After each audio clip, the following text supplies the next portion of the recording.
Greetings, friends. I think we're live now. It's Sage here on Thursday, March 27th.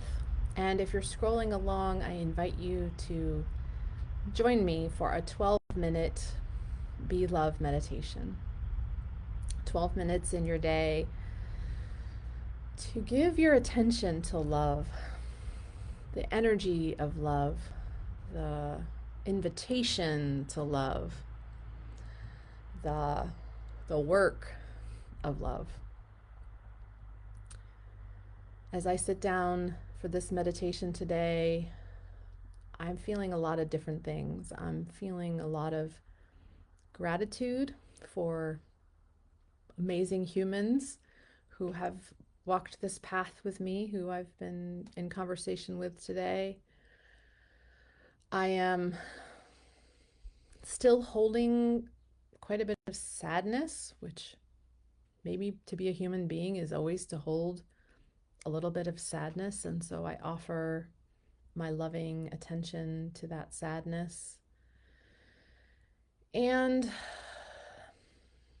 I don't know, I think after really several days of feeling very depleted and really needing rest and really kind of enervated, I wouldn't say that I feel enthused and full of energy as of yet, but I do feel a little bit of life returning to my spirit. After this meditation later this afternoon, I'm going to be doing an interview for my Be Love podcast with the fabulous Reverend Judith Lethine, who's written this incredible book that I actually spent the last couple days reading in my sorrow, and it was the perfect companion for what I was feeling emotionally. The title of the book is A Wonderful, Terrible God. In the light of love, there is no darkness. So Judith and I are definitely on a similar journey right now, and the stories in this book, her stories of healing from childhood wounds, her stories of being with the native people in Alaska through holding all of their wounds, and still reaching out in love was just such a balm to my soul. This is the thing about love. It's not about rainbows and unicorns.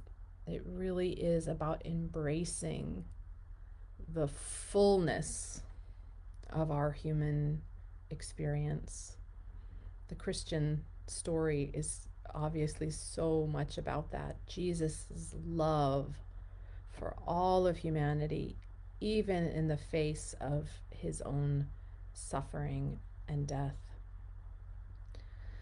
There's something about this invitation to be loved that actually invites us to hold our sorrows, our rage, our despair, our hopelessness,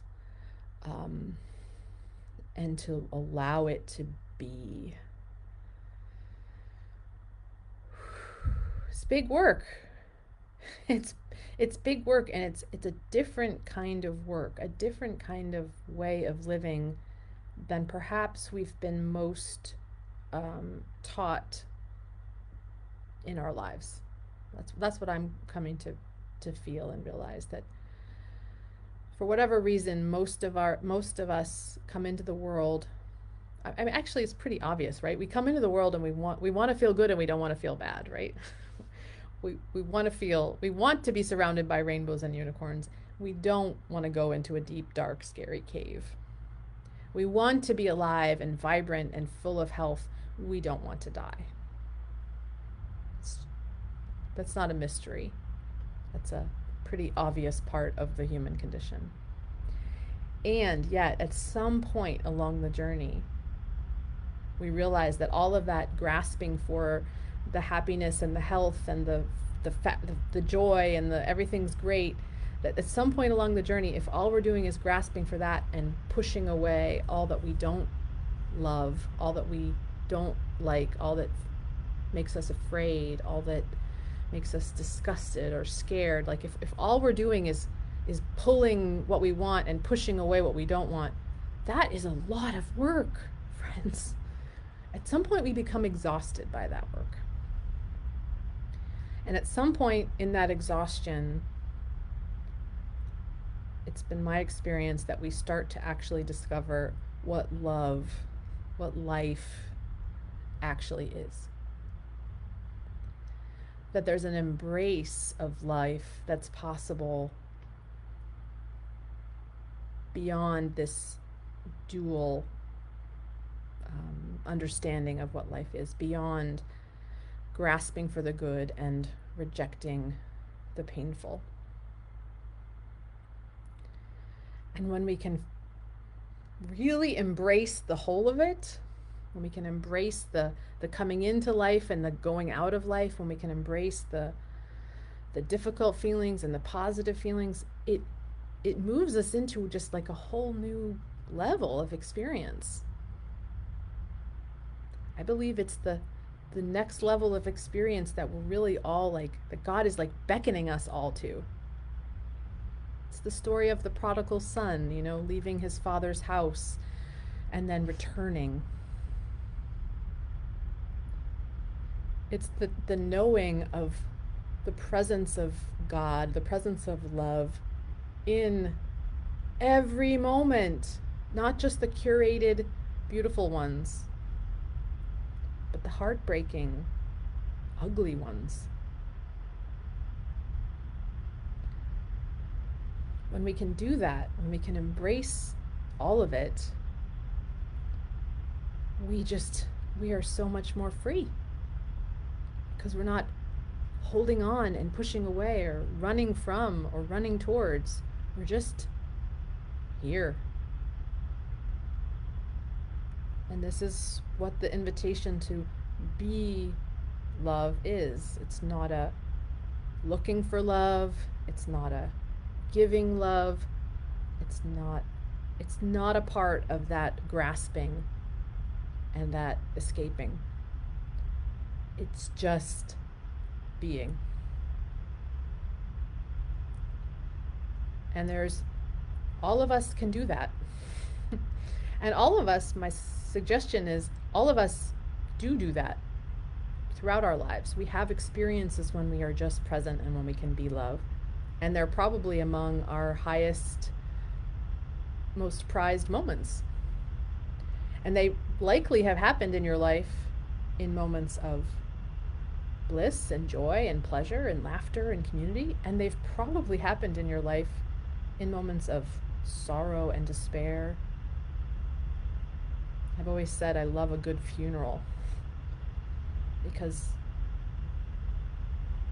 coming together and being love in the midst of loss is such a profound and powerful, life enhancing human experience.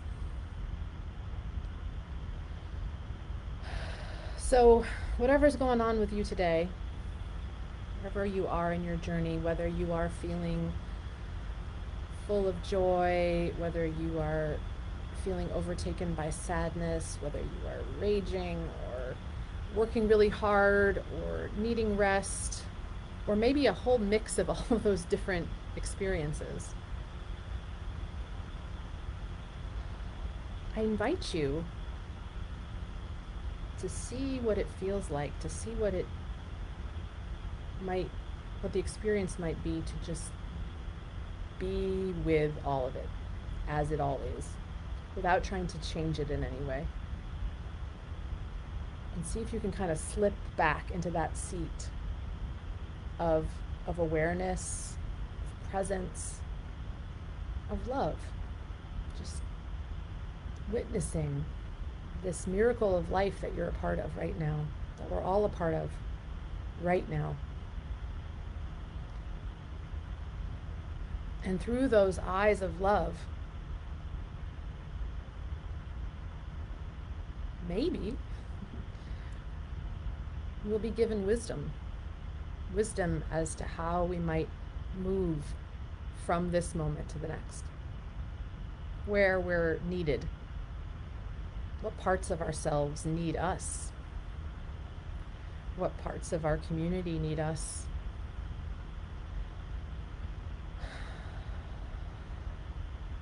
And when we do that, I really believe when we do this, we're tapping into the energy of life. We're tapping into God's providence, the stream of life, the Tao, the way. Because we're no longer trying to conform it to some preconceived notion so that we feel good. It no longer becomes about how can I make myself the most safe and the most happy and the most joyful and the most beautiful and the most best. It's a stepping out of that enterprise and into this other enterprise, which is just about what am I noticing right now? Inside me, around me. It's remembering that we are a part of this larger organism of life. We're a part of it. An important part, a vital part, just as vital as every other part. And that we're not here just for our own purposes or just for the fulfilling of other people's purposes. We're here because we've been created by life, by God, by love.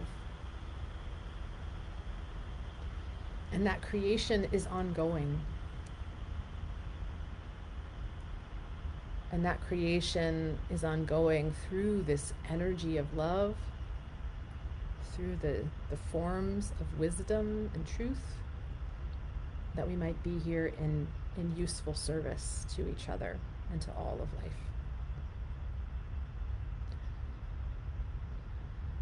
And there you go, there's my 12 minutes. So blessings, friends, may you be loved today, may you feel love, and may you know yourself as love. See you later.